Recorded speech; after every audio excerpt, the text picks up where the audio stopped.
Hello नमस्कार। मैं हूं जिज्ञासा मिश्रा और आप सुन रहे हैं रेडियो तितली को। रेडियो तितली एक छोटी सी कोशिश है उन तमाम लड़कियों तक पहुंचने के लिए जिनको अपनी बात रखने का मौका नहीं मिल पाता। राय मशवरे और मन में छुपे बातों का पिटारा खोल कर रख देने के लिए कोई साथी नहीं मिल पाता। हम हर हफ्ते ऐसी उन तितलियों से बात करेंगे। इसकी शुरुआत हमने माहवारी दिवस को किशोरियों के बारे में बात करके की। तो सुनिए रेडियो तितली का पहला एपिसोड, मिली और दीदी की बातें।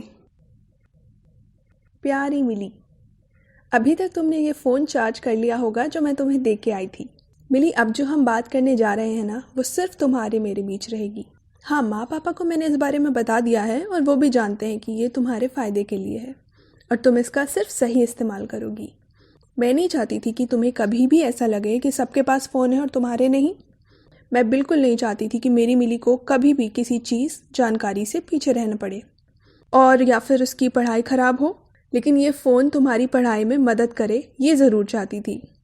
अच्छा, अब अपना ईयरफोन या हेडफोन लगा लो और ये मैसेज अकेले में सुनना। मिली, आज जो ये मैसेज, ये ऑडियो मैं तुम्हें व्हाट्सएप पे भेज रही हूँ, वो है माहवारी या पीरियड्स के बारे में। अंग्रेज़ी में इसे मेंस्ट्रुएशन भी कहते हैं। मिली, आज मेंस्ट्रुअल हाइजीन डे है, यानी कि माहवारी स्वच्छता दिवस। दीदी की बात ध्यान से सुनो मिली, अब तुम बड़ी हो रही हो। आने वाले साल या महीनों में तुम्हें भी माहवारी होगी, तुमको भी पहला पीरियड होगा। क्या होगा कि तुम्हें जांघों में, पेट में, खासतौर पे पेट के निचले हिस्से में दर्द होगा, अजीब सी मरोड़। शायद ऐसा दर्द हो जैसे पहले कभी ना हुआ हो, थोड़ा अलग किस्म का। लगेगा कि जैसे तबीयत खराब हो रही हो सकता है तुम्हें उल्टी जैसा भी लगे। और ये 2-3 दिन या 3-4 दिन बाद तुमको अपने अंडरवेयर में खून का निशान यानी कि ब्लड स्टेन दिखेगा। हाँ मिली, ऐसा होता है पीरियड्स के दौरान। घबराओ नहीं, दीदी की बात सुनो। ये हम सब लड़कियों को होता है। स्कूल में तुम्हारी टीचर्स को, तुम्हारे सीनियर्स को, हो सकता है तुम्हारे कुछ क्लासमेट्स को भी, अपनी पड़ोस वाली पिंकी को, उसकी मम्मी को, हमारी मम्मी को और मुझे भी। हाँ मिली, हम सबको होता है पीरियड। जब भी माहवारी या पीरियड शुरू होता है तो हमारे प्राइवेट पार्ट यानी कि जहाँ हम सूसू करते हैं उसके थोड़ा नीचे से हर महीने 3-4 दिन तक खून निकलता है। लेकिन इसमें डरने या घबराने की कोई बात नहीं है मिली। ये ब्लीडिंग कोई कमज़ोरी या बीमारी नहीं होती, बिल्कुल एक प्रूफ या सबूत होता है हमारे बड़े होने का, छोटी मिली का बड़े हो जाने का।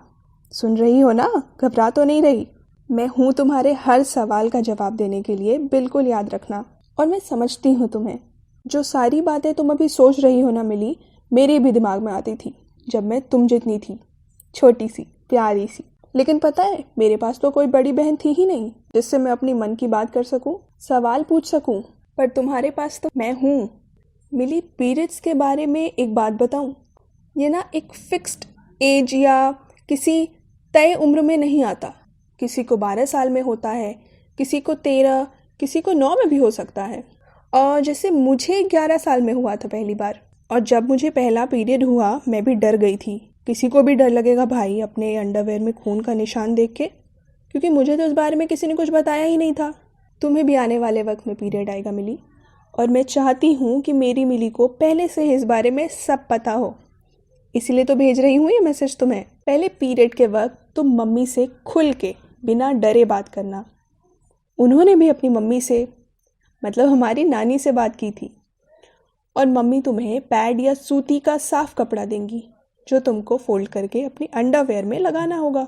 मिली, ऐसा इसलिए करते हैं ताकि ब्लीडिंग से, यानी जो खून निकलता है उससे हमारे पूरे कपड़े खराब ना हो जाएं या उन पर निशान ना पड़े। लेकिन अगर इसके बाद भी थोड़ा बहुत निशान पड़ जाता है खून का तो कोई बात नहीं, हम बाद में तो धो सकते हैं ना।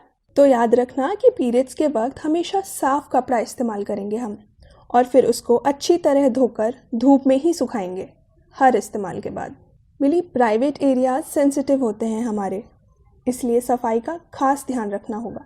लेकिन ये भी याद रखना कि अगर किसी दिन दौड़ भाग करनी है, स्कूल में कोई प्रोग्राम है, या तुम्हें साइकिल चला के कहीं दूर जाना हो, सफ़र करना हो, या चाचा के घर जाना हो क्योंकि वो भी तो दूर है, तो मम्मी से बोलना कि तुम्हें पैड दिला दें, क्योंकि पैड हमारे अंडरवेयर पे फिक्स हो जाता है और कपड़े की तरह खिसकेगा नहीं वो। और अगर मम्मी कहीं बिजी हैं तो तुम खुद भी दुकान जाके ख़रीद सकती हो मिली। एक सैनिटरी पैड या सैनिटरी नैपकिन तुम्हें किसी भी जनरल स्टोर या मेडिकल स्टोर पे मिल जाएगा और तुम खुद जाके बिना संकोच किए खरीद सकती हो, क्योंकि हर दुकान वाले को इस बारे में पता होता है। दुनिया में हर इंसान को इस बारे में पता होता है मिली, इसलिए तुम खुद किसी भी जनरल स्टोर या मेडिकल स्टोर पे जाके इसे खरीद सकती हो। जैसे कभी कभी दादी की दवाई और सबके लिए नूडल्स ले आती हो ना भाग के, जब तुम्हारे पसंद की सब्जी नहीं बनी होती। मेरी प्यारी मिली, तुम अब बड़ी होने के लिए तैयार हो रही हो। कभी घर में अकेले होना ना तो दरवाज़ा लगा के देखना खुद को आईने में। तुम्हारे शरीर में बदलाव आ रहे हैं, तुम्हारे ब्रेस्ट्स बड़े हो रहे हैं, जांघों के बीच प्राइवेट पार्ट में बाल आ रहे होंगे। इसको प्यूबिक हेयर बोलते हैं मिली, और ये सबको इस उम्र में होता है। मुझे भी हुआ था, बस कोई बड़ी बहन नहीं थी जिससे इस बारे में बात कर सकूं। पर तुम्हारे पास तो है ना तुम्हारी दीदी, एक बड़ी मिली। आज के लिए बस इतना ही कहना था तुमसे। अब जो चीज़ें तुम्हारे मन में आ रही हैं रिकॉर्ड करके मुझे बिल्कुल भेजो, बेझिझक अपने सवाल पूछो, सबका जवाब दूंगी मैं तुम्हें। पूरी तरह समझती हूँ तुम्हें मैं, तुम जैसे ही तो हूँ मैं। अपना ख्याल रखना।